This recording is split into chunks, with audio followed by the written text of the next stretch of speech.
What's up, everybody? Zach here from Crew 42, and we are doing our round 2 coverage of the Cracked Plastic Classic out at Coldbrook Park in Climax, Michigan. And today, commentating with me, I have Matt Jackson. How you doing, Matt? Good, man. What's up, Michigan Disc Golf fam? Stoked to be here and excited to watch this tournament.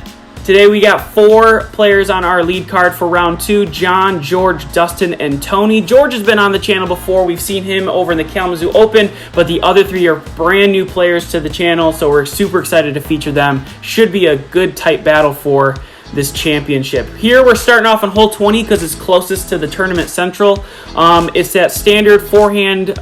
You're looking just to put a hyzer with a forehand out there. If the snow is very packed at this point, so if you get a big skip, you could definitely skip into the ice, which is OB, so you just got to watch out for that. First off, I gotta say I respect all these guys, these polar bears playing in this sort of conditions. Oh yeah, and round 1 was really cold, and round 2 is only going to get colder. It's definitely not a day you would imagine that you'd love to play disc golf. John actually getting a really good break on that bounce, while George got a little early kick there, so he's stuck in the woods early. We'll see if he gets an out on that. Dustin going with the backhand approach, and he gets caught up in the same trees George does. This is a tricky little hole. Yeah, it definitely has more teeth than it looks because the drop-off on that basket is very quick and it's very short, right? It's not like it's a circle's edge, like length around the basket. Like it's 5-6 feet and you can be in trouble right away. Seems like a very casual forehand, but with the snow too, it's hard to control the ending, you know? Right, yeah, and so that forehand from Tony was very safe, even though he turned it over a little bit, but it works out, so he should hopefully be able to get up and down or maybe have a run at it. George taking a chuck at it, and he had some crazy footing there. You can see him giving that log a pat. But he's actually safe. He's still underneath the canopy. There's just enough space there. Oh, that's a good pull. Yeah, that was sliding pretty quick. Mm-hmm. Here's Dustin now. Probably just outside circle, taking a run at it. He has now gone past the basket, but he stayed safe. So there's a little bit of land right behind the basket. Or right behind. So you see Dustin here. He's landed in that safe spot. It's still there. It's just very, very tight. So really lucky that he didn't pour into the OB there. For sure. Good break. Definitely a good break. Confident run, too. I don't know if that was something that I would think of. Yeah, so in round 1, we saw Tim hit a crazy run on that basket. It feels like you should, but that ice is right behind it. Hole 21, I think this is a trickier hole than is leading on to be. OB right with the parking lot there, but there's an elevation uphill the whole way, and it's really gradual. I see a lot of players throw short into the dirt or into the ice before it can get over the hill into the basket. But that parking lot right is OB. Yeah. And I think actually they played the fence line as OB today because it's a more defined line. The snow golfer himself, George Beno. Oh, yeah. I had the pleasure of playing with him at Kick Out the Yams earlier this year, and he shot crazy hot round 1. It was just absolutely amazing to just sit with him, talk with him, and watch him shoot 1,000 rated round. That dude ever gets cold. I don't think so either. I think he lives outdoors. I do too. Shout out to George Beno. I miss you, man. There's Tony. He's circle's edge, and that's just a common thing I see on this hole a lot, where people are just ending up short. Even with this, so the ice is pretty packed at this point. This is the second day of a 2-day event. So AM1's played on Saturday. This is Sunday, so the open players, and this is round 2 of that. So the snow has never been more packed.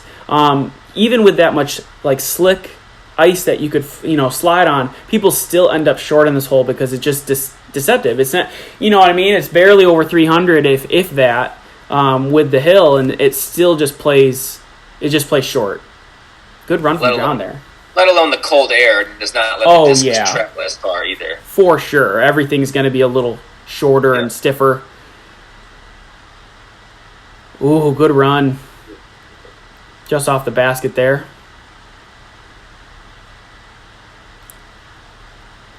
Dustin does the same thing just off the top of the basket. I mean, if I had to miss one direction or the other, I'd rather miss tie. Oh, unfortunate there from Dustin, missing just a touch low. You can see he's disappointed. He wanted that one. Definitely. Good putt. Yep. The thing about this course, too, is the baskets are definitely on the older side, right? You can see them in the picture. They're definitely not what I would call premier.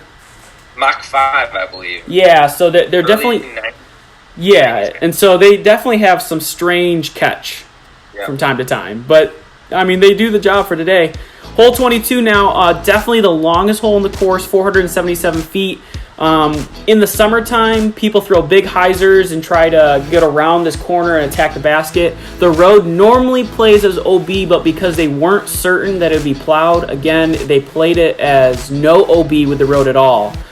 Because they weren't sure if they would have a defined line or not. Luckily, the plowman came by, and you can see it's clear now, but they still played it as not out of bounds. So you can get slightly downhill when you get to the road, too, if I remember correctly. Yeah, so it's pretty flat, and so you see John land in the bushes at the top there, so he's just short. Again, with the cold, it's even, like you mentioned earlier, it's even harder to get a lot of power. Like George here just ripped this, and I thought for sure when I watched it he was going to be pin high, and you can see there the disc lands still probably 50 feet short, and he said it actually after when he was done throwing and everyone was done throwing. He said, yeah, I bet I'm 60 feet short. He just knows what he's doing. He's been competing at the highest level for a very long time. Right. So here it looks like a good flex. Again, that's the pretty traditional for today because of the colder weather, just short and in that bush, which is fine because there's a forehand out of that position. Here looks like a really good rip from Dustin, and he's going to do the same thing there. He's going to land right around that bush area. So here's Tony. This is a pretty traditional play for this hole. That's got to sit. Great shot. Yeah, that's a really good touch. And I will say, too, for these players, like a touch shot like that, those approach shots are so much harder with the packed snow. That, and for everyone who watches coverage on YouTube or so, they make it look a lot easier than it actually is. Oh, yeah. That's practice. That touch comes with years and years of development. George wanting no business with this, even though it looked pretty flat. There's a pretty good steep hill. A good putt from Dustin there. There's a pretty steep hill, and if he missed long, that thing will be 40 feet and likely another missed putt. So smart play from George just to take the 3 and move on, knowing that he's not losing a stroke taking a 3 on this hole for sure.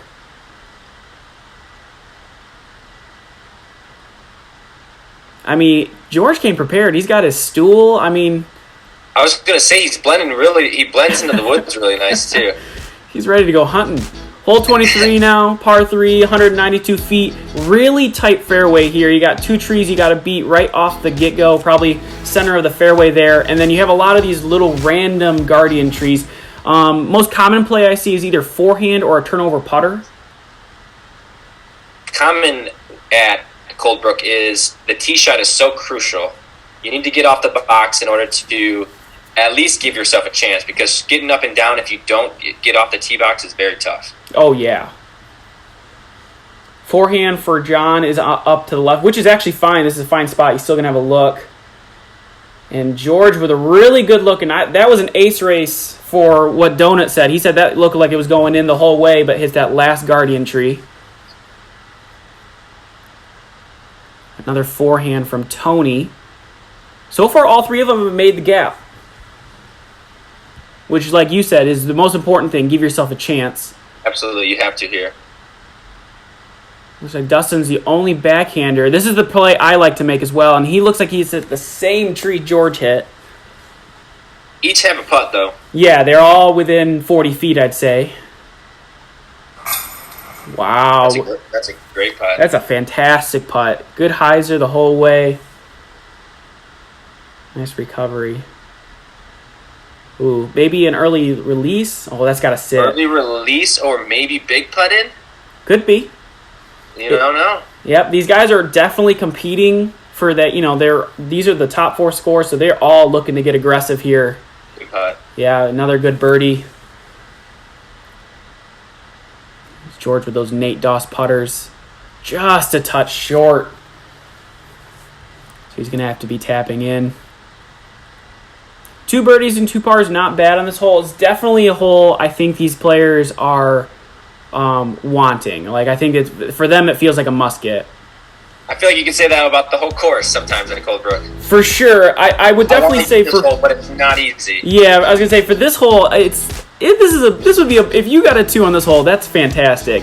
It's 459 feet, so it's the second longest hole in the course, but it's definitely more technical than the previous one. You have to hit this gap. You're trying to target this pine tree in the center of the fairway and try to hit that gap really low with something that's going to stay straight as long as possible. If it hyzers out too early, you could get in trouble on the left. But this is definitely a tricky hole. This is probably close to the number 1 handicap on the course, if I remember correctly. Yeah, I'd agree with that. I'm pretty sure you're right there. Dustin actually turning that over a little bit, and it went to the... Or, I'm sorry, not to, Tony, excuse me. Turning it over just a touch. So he went to the right of that pine tree. A common play here is to actually go right at that pine tree. Dustin actually going long here. And this is actually a crossing fairway. I believe it's hole 10 that comes back the other way around. So we have a spotter in the middle who did a great job making sure people were aware of when people were teeing off and making sure everyone was being courteous. So, and that shot from John was looking really good until it hit that tree. Who put that there? Dang it. Here's George. I'm pretty sure this is a Zeus from George. I think it's a Big Z Zeus. And again, that's a common play, so throw it right at the tree. If it happens to stick, you still have a pretty easy approach shot. John, unfortunately, landed right under the tree, so his is a little obstructed here. That looked really good. A little zone shot, maybe?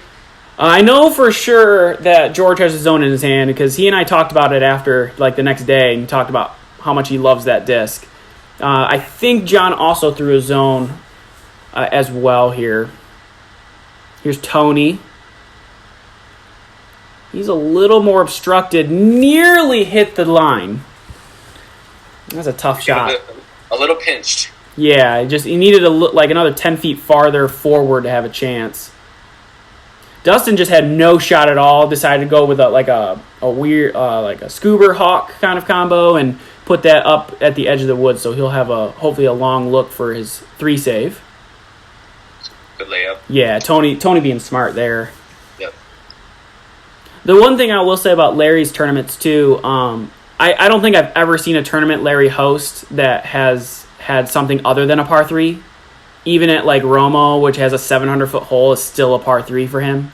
I actually don't mind that at all. A lot of players are like, man, I feel like I hit par there or birdie for that 3, but I like it. I did too. It's easy to keep score that way. Oh, yeah. With that, though, it can fluctuate ratings in a way. Oh, sure. Luckily, we're in Michigan, so usually the distances aren't too terrible, right? It's only a hole here and there that could affect you. Correct, for sure. So a couple missed putts from these guys. Unfortunately, George had a 3 look, and it was just a touch off. So as these guys tap away. But, honestly, taking a 4 here is not the end of the world. It's one of the holes that you can take a 4 on and not feel like you're losing too much on the course. So it's unfortunate. You definitely want the 3 because it's gettable, but walking away with a 4 is not the end of the world. Hole 1 now, par 3, 216, up the hill. You're really looking to just get past that gap. The tree with the guard plastic cover on it. If you get past that, it's a free sail right to the basket. And this is not a play I see commonly as a forehand. No, it's pretty straight backhand typically. Yeah, and apparently I've been doing it wrong. Apparently I'm throwing it wrong. John just did it perfectly there. Apparently John saw something I didn't, so. Yeah, usually you see this, putter backhand. Yeah, you just need to crest the top of the hill with a nice straight putter and it's going to glide into that basket. George saw the forehand. He wants to copy it. Man, apparently we're doing this wrong. I need to go play with you soon. Then we need to practice. Like, this is wild, man. Tony got unlucky and hit that guardian tree I was talking about. Let's see what. Still looking like a putt though. Yeah, it'll be a long putt, and Dustin playing Plinko with the trees at the guardian there. So a little unfortunate, but So the 2 forehands worked out. that's just wild. I would never have put money on that. Oh, unfortunate kick from Tony there, trying to flex it around a couple of trees and nicked one. That's a tough putt. That's a long putt not to jump. And I will say this. I know that some of the guys were talking about this while they were playing. Like, jump putting is almost not possible. It's dangerous probably, right? Oh, yeah. Like, this is, like, right now where those 3 discs are around the basket, it's like ice. Yep. Like, you might as well be on the lake kind of ice. It is slick. I mean... That was a good putt from Dustin. Yeah, it was a great putt. Yeah, for sure. Great comebacker. I mean, for someone like George, who's like lives on the ice, right? I mean, probably not a big deal. He's going to be tapping in, taking his time on the... and the fist pump.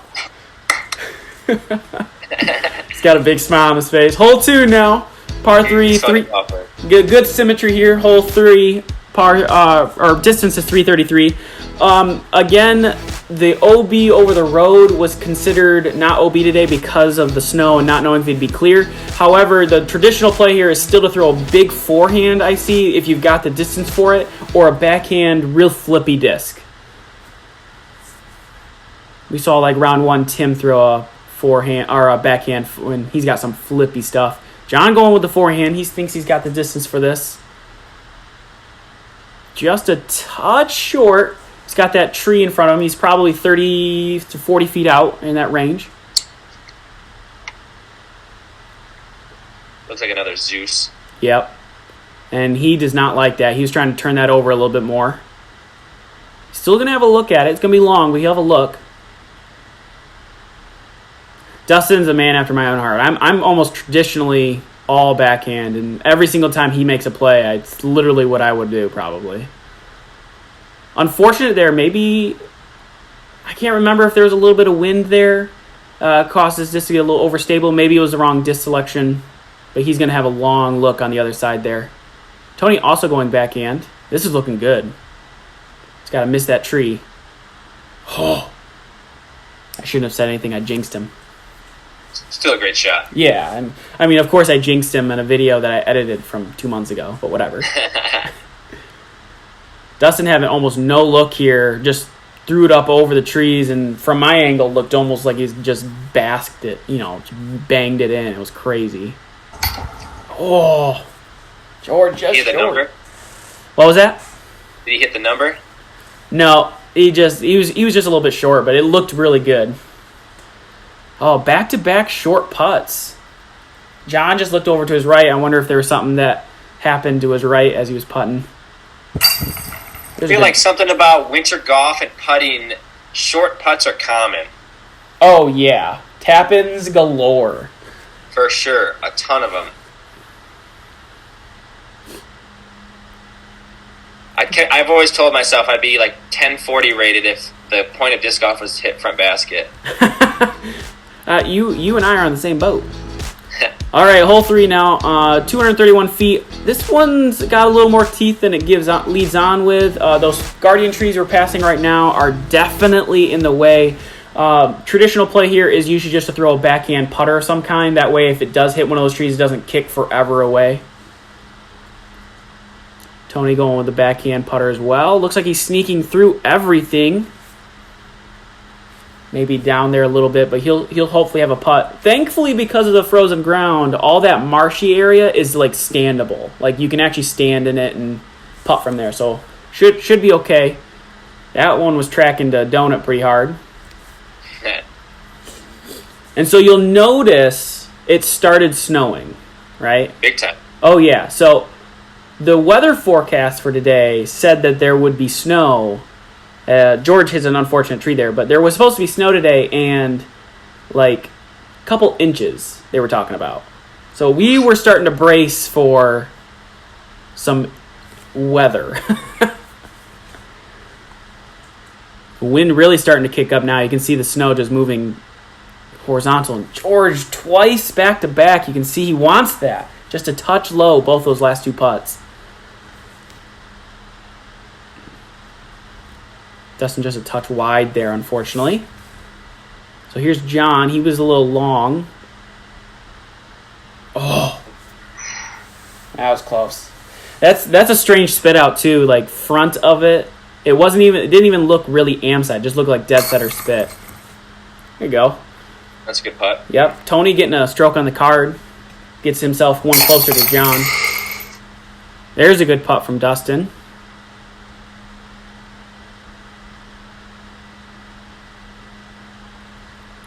So George likes to play, especially with those tap-ins, and you can see him kind of react there. Like the snow and the wind are actually so like the camera doesn't show how bad it is right now. You had to like close your eyes so your eyes didn't get poked. Like it was like stabbing your eye. It's starting to get really serious now. Like weather. You know it's windy when the chains are moving. Oh yeah. Before the putt. Here's hole 4, 391. This one definitely plays as one of the harder holes in the course. With the tree that's fallen down, it's definitely gotten easier, but still requires a ton of power for you to attack this hill. And with all the traffic you have, if your disc somehow flips upside down, it's going to slide quite a bit. This is close to, if I remember correctly, one of the signature holes on the course. Yeah, it is for sure. When the tree was still up, it was much harder, and I think it probably a little more hated. Right, for sure. But I still remember visually being one of the prettiest holes on the course. Yeah, for sure. In the summertime, it's a beautiful hole. Yep. And you can really see, so the camera, like, you'll start seeing this throughout the round, but, like, the camera, you can start seeing snow is starting to stick to the lens. This is bad. Like, this is not healthy weather. And you can see all these guys start putting their hoods up and their gloves around. Like, Dustin's immediately putting his hand in his pocket. Like, it's cold. I respect these players. Oh, yeah. Their dedication to stay out here for the rest of the day is going to be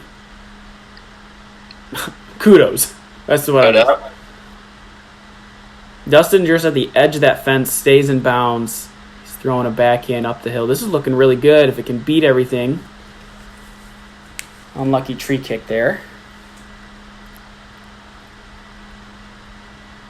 Ooh. John also trying to go through that right gap, but goes a little too far. Gets an ugly kick there, so he's going to have to go forehand now, looks like up the hill. Hits another unlucky tree, so he's going to be given a long putt up the hill. Man, it looks like George is just wearing sweatpants. No. That's just crazy. I know they're not. I'm positive they're thermal, but, like, man, he just makes it look like he's just wearing light spring equipment. I'm saying you wouldn't bat an eye if you saw him out here in a bathing suit. Oh, not at all. You'd get a couple whistles from some of the competitors, and you'd walk right on. Right on. And still shoot 1,000 rated golf. Oh, yeah, 100%. Oh, John not quite able to convert that long putt, goes off the top of the basket. This hole is really, like, showing its teeth right now. And with these conditions, this is not ideal to play the hole at this time. I can picture a lot of prettier days to play this course, I think. Yeah. I mean, the wind, so the wind up to this point was mild. It was there, but it wasn't, like, super drastic. And, I mean, the wind probably kicked up to 15-mile-per-hour gusts, 20-mile-per-hour gusts at moments. Like, it really changed. So these players are going to, like, hopefully try to keep things together as they head into hole 5. This is another pretty hole as well, 420 feet, third longest hole in the course. You got to beat this gap first. It gets into open space once you do that. You got to try to sneak it down this really narrow gap once you get out there. Reaching the hole-in-one is bonus, in my opinion. And with these, like, you can see the tee pad now. It's just covered in snow. So, like, getting a lot of power is not likely.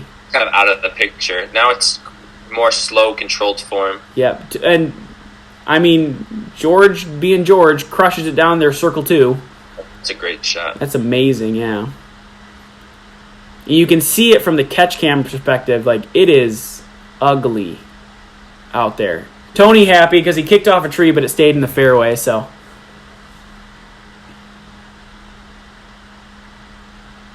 Here's Dustin. Another unlucky kick there. You can see the snow kick off those pine trees on the right.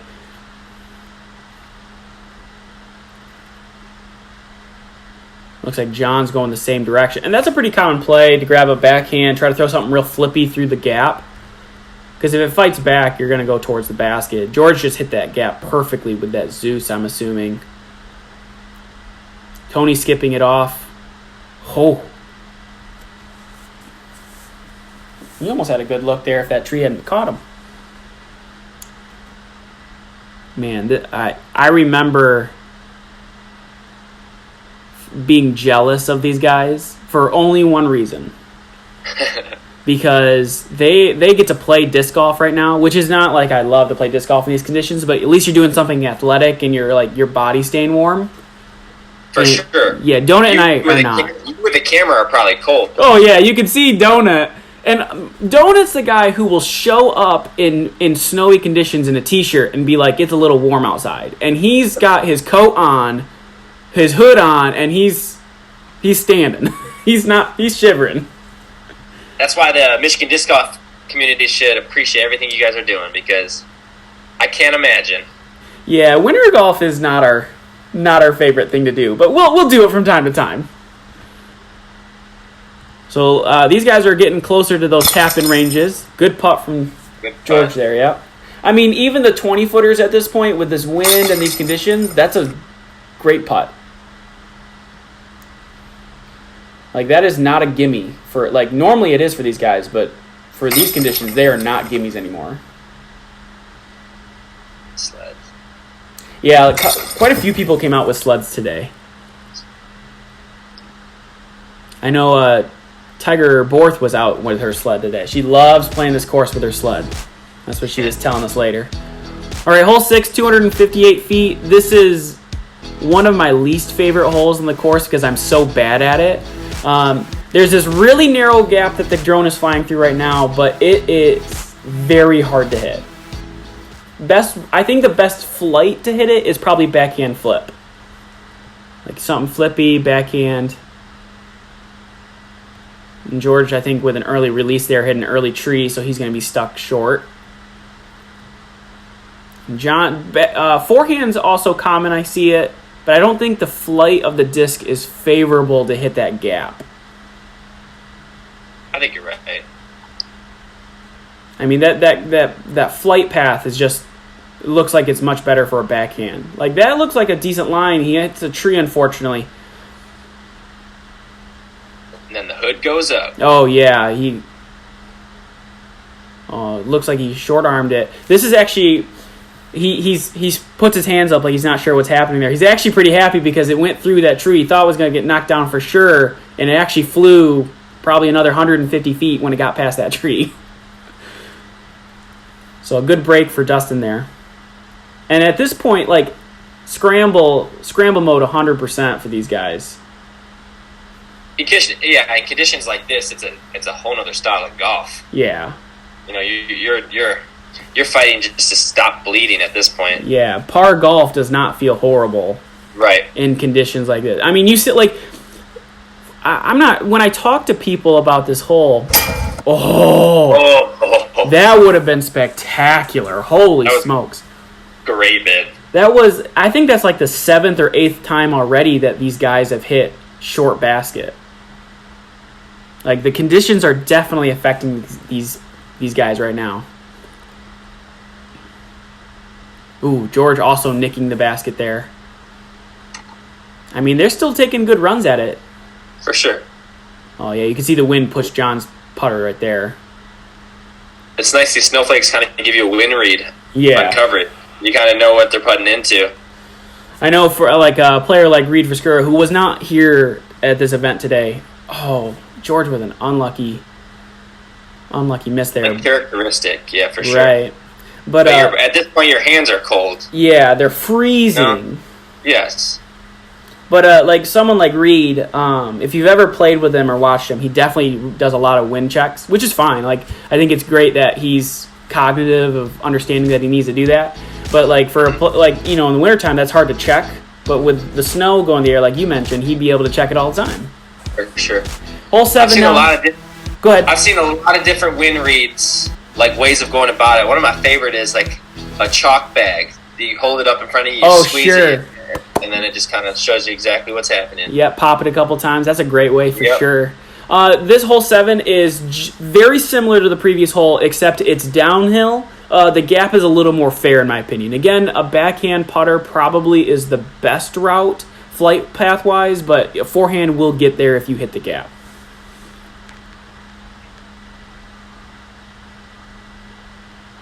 Here's Dustin. This was looking really good out of his hand. And that actually caught pretty well. With the fresh powder falling, there's a little more catch to the disc now on the ground. So the ground action's changing for these guys mid-round.